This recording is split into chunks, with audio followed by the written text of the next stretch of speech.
Welcome back. The debate, the first and only time judges Maria Lazar and Chris Taylor will face off ahead of Tuesday's election. The fundraising, just a fraction of what we saw last year. So let's get to it all with Democratic Party of Wisconsin Chair Devin Remiker and Republican Party of Wisconsin Chair Schimming joining us together. Gentlemen, it's great to see you. Thanks for being with us.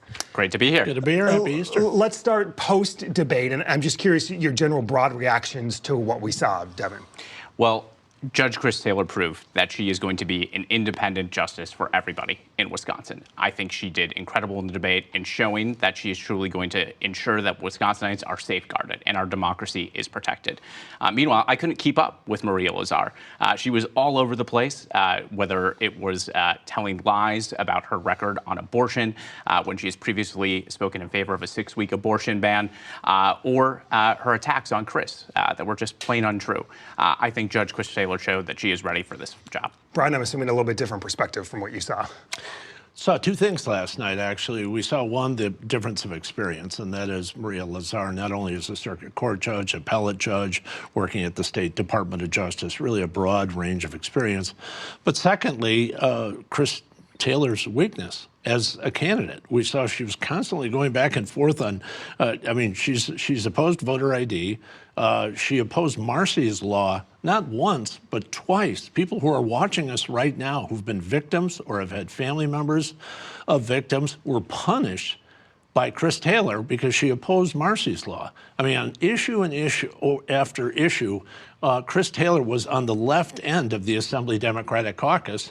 That showed when she was in the legislature, and now she's trying to run away from that. It's hard to run away from when you have victims out there who have suffered because of it. We have heard from both candidates say that they're independent and that they will be independent. Yet here we are talking, and this is a nonpartisan race, but we know how political these races have become. Just look at where the endorsements kind of fall in line there. What should voters take with them before they head to the polls on this issue? How should they parse this, Devin? Well, ultimately, both candidates have been supported by the Democratic and Republican parties, respectively, which is also something that Maria Lazar tried to run from last night. She was fond of pointing out that the Democratic Party of Wisconsin may have supported Chris Taylor, but ignored that the Republican Party has also supported her. And I think that just speaks to how dishonest she was in this debate last night. Brian, how should voters understand both of these candidates being independent here? Yeah, the real difference is Maria Lazar, who has served at multiple levels. Her experience is certainly broader and I think deeper than Chris Taylor's is. But again, Chris Taylor, I don't know many Republicans supporting Chris Taylor, but I'll say this. Her record as a left-end member of the Assembly Democratic Caucus, and I mean sometimes one of the very few on a single vote, like on Marsy's law, shows that for victims in this state, for people who want to be protected by the law and have victims protected by the law, not criminals, Maria Lazar, the clear choice. WisPolitics has tallied the spending in this overall, like roughly $9 million, a far cry from the $115 million that we saw last year with Susan Crawford and Brad Schimmel. Chris Taylor and her supporters outspending Lazar nearly 9-1, WisPolitics found. Brian, what's happening here with that? What's happening here is that contributors from out of state, big contributors from out of state from the left, are bailing out liberal candidates in Wisconsin because they're so far out of step with the voters of this state. So they have to pour money in here, as they have in other Supreme Court races. I've watched the court for better part of 30 years, I suppose it is. And what you've seen more and more, not just on court races, but on other races, is that liberal contributors dump tens of millions of dollars into the state to make up for poor liberal candidates on the other side. I think you saw that happen in this race, and I suspect you'll see it happen in the fall as well. Is this a liberal bailout for Chris Taylor? Well, no, I certainly don't think it's a bailout. Chris Taylor has run an incredibly strong campaign from the very start. The only bailout I saw was in 2025. When you want to talk about out-of-state billionaires, Elon Musk poured an unprecedented amount of money into Wisconsin, into the Republican Party of Wisconsin, into an effort to bribe voters in this state. And I think the real answer to your question is that it backfired. They threw everything they had at us, and we still came out on top. Ultimately, I think voters are fed up. They are sick and tired of these billionaire oligarchs trying to buy their way into power. And because of that, and because of how embarrassing that defeat was, they're not coming back for more. We'll look ahead to the governor's race in November. Are there any tea leaves that you're taking away from Thursday night as we look ahead to the governor's race in November, Devin? Well, In addition to the debate, right now it is clear that Democrats are fired up. I have crisscrossed every corner of the state during GOTV and will continue to do so.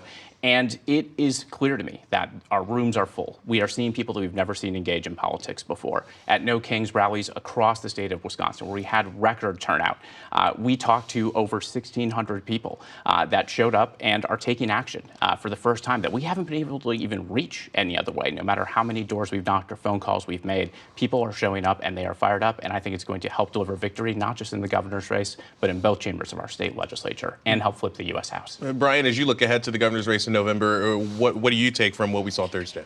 We're actually in as good a shape as we've been in some time, and I'll tell you why. As I travel, we both travel the state. As I travel the state, full rooms. In fact, we've set records in the last 6 months.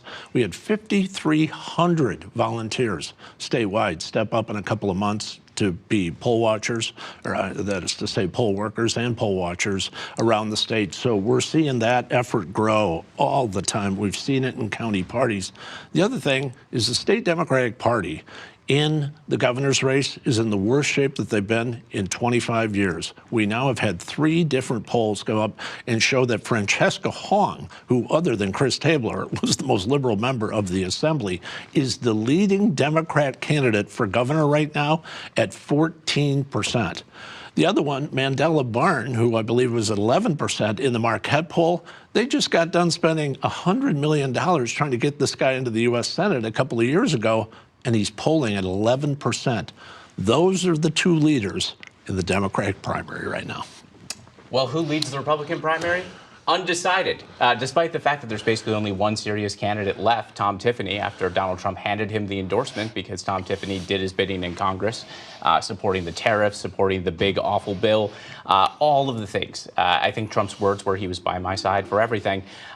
Yet, after all of that, undecided still leads the primary. What are you going to be watching most closely Tuesday night, just in terms of turnout? Brian, Republicans are always wrestling with this problem of how do you turn out voters when Trump is not on the ballot? Sure. The Democrats' advantage is that, and their problem statewide, and you see this with the whole phony fair maps thing, is about 37% of the state Democrat vote is in 2 places, Milwaukee and Madison.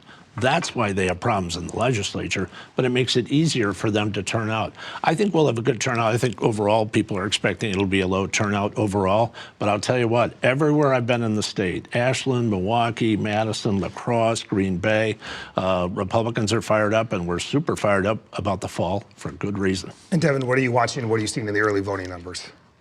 Well, right now, something that I also want to point out is it doesn't sound like Brian's very optimistic about next Tuesday. He might be looking towards the fall already. And I think that is just because we are in such a strong position heading into election night. And I also think it is reflective of the fact that Democrats right now have outsized numbers, whether it is in Dane and Milwaukee, those 2 counties that he was referring to, but also less of the vote in the WOW counties, which traditionally are Republican strongholds. Once again, just more evidence Democrats are fired up, and we're looking forward to victory on Tuesday night. In 48 hours, we shall know. The voters will speak. Democratic Party of Wisconsin Chair Devin Remiker, Republican Party of Wisconsin Chair Brian Schimming. Gentlemen, thank you. We appreciate it. Thanks for having us. Up next, voting already underway.